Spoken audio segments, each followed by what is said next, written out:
Hey guys, welcome back to Waters Family Homestead. Well, I'm going to be honest with y'all.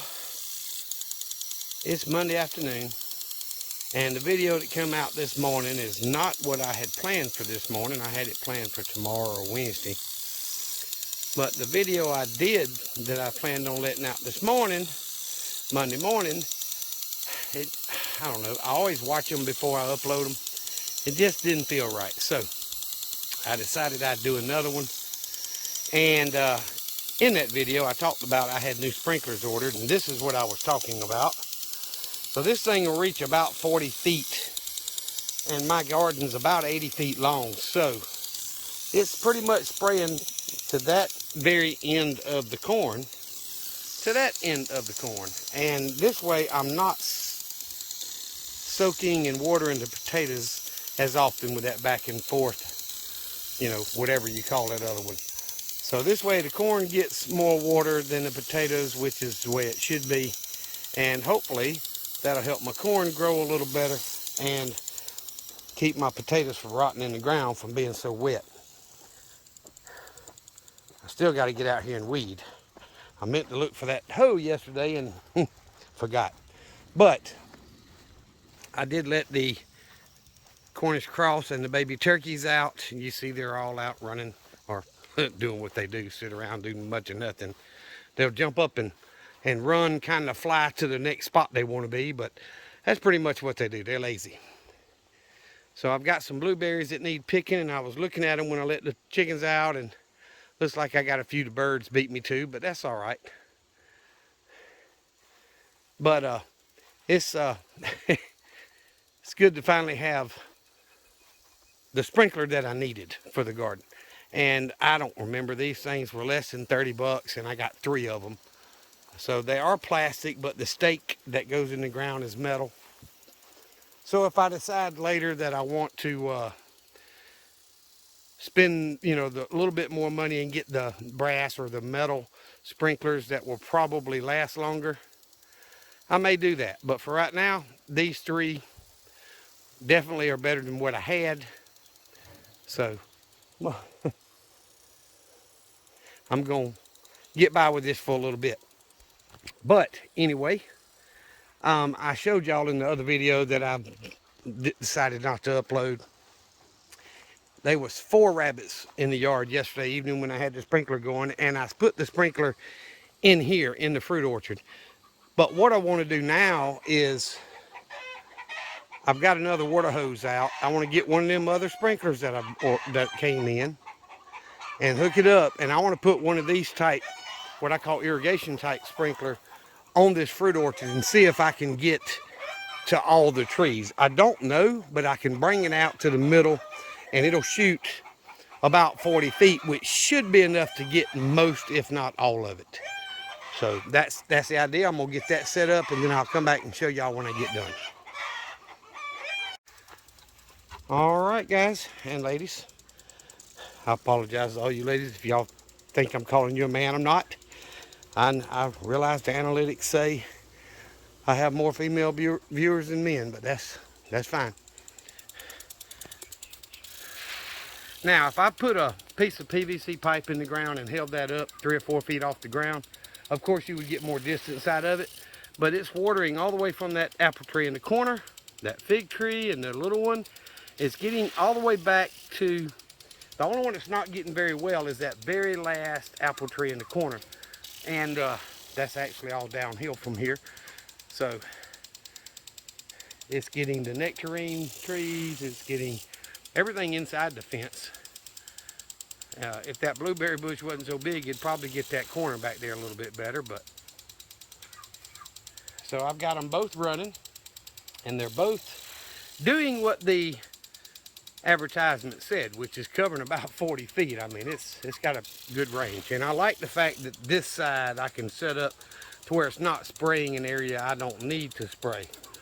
So now I can put on more water in less time without wasting water in areas I don't need it. Now, yeah, I'm overshooting a little bit, but I'm not watering this side. There's no plants over here for me to worry about.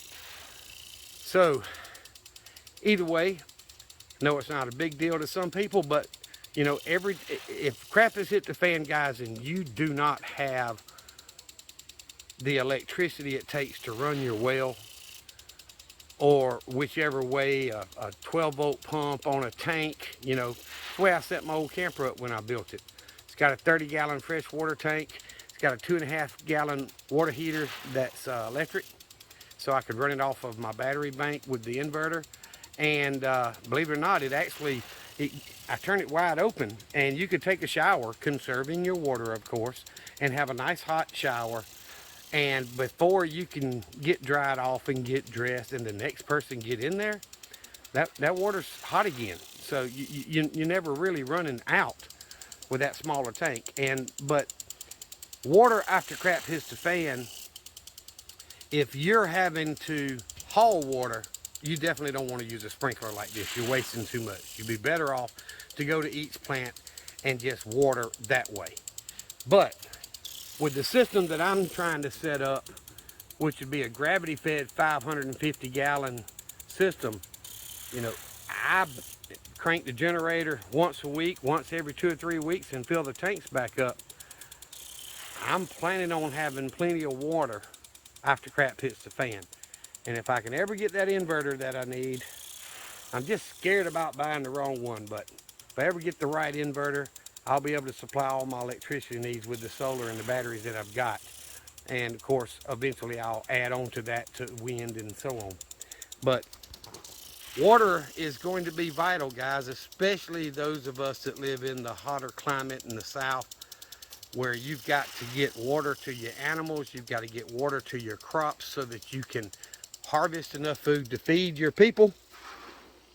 I just think that's something everybody needs to put some thought into. And I'm trying to walk fast to get out of that path of water that's fixing to spray me. But you really need to put some thought into what can you do to get more water where you need it after crap hits the fan. So I'm hoping to get my water tower built pretty soon. Looks like it didn't make it quite this far. Let's take a look. Yeah, it did not. And that's not uncommon. Sometimes these things will move in the ground just a little bit. But we'll just click it one more time to go that direction a little bit more.